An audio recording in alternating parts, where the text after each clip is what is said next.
नमस्कार. सोयाबीन उत्पादक शेतकऱ्यांसाठी पुन्हा एकदा आनंदाची बातमी आलेली आहे. मित्रांनो, आजही सोयाबीनच्या दरात पुन्हा एकदा मोठी वाढ पाहायला मिळालेली आहे.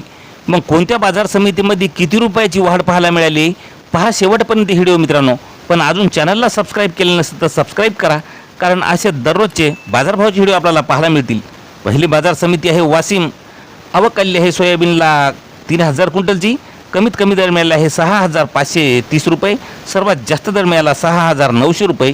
तर सर्वसाधारण दर मिळाला 6600 रुपये. नंतरची बाजार समिती आहे वाशिम या ठिकाणी सोयाबीन आवक आली आहे 300 क्विंटलची. कमीत कमी दर मिळाले आहे 6750 रुपये. सर्वात जास्त दर मिळाला 7000 रुपये. तर सर्वसाधारण दर मिळाला 6950 रुपये.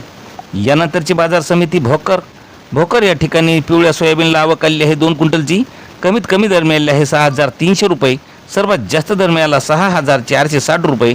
तर सर्वसाधारण दर मिळाला 6380 रुपये.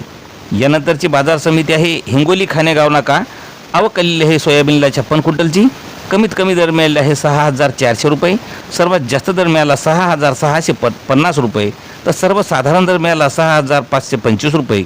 नंतरची बाजार समिती आहे मलकापूर या ठिकाणी सोयाबीनला आवक आली आहे 138 क्विंटलची. कमीत कमी दर मिळाला आहे 6200 रुपये. सर्वात जास्त दर मिळाला 6905 रुपये. तर सर्वसाधारण दर मिळाला 6805 रुपये. नंतरची बाजार समिती गेवराई या ठिकाणी सोयाबीनला आवक आली आहे 3 क्विंटलची. कमीत कमी दर मिळाले आहे 6700 रुपये. सर्वात जास्त दर मिळाला 6941 रुपये. तर सर्वसाधारण दर मिळाला 6820 रुपये. नंतरची बाजार समिती निलंगा या ठिकाणी सोयाबीनला आवक आली आहे 43 क्विंटलची. कमीत कमी दर मिळाले आहे 6200 रुपये.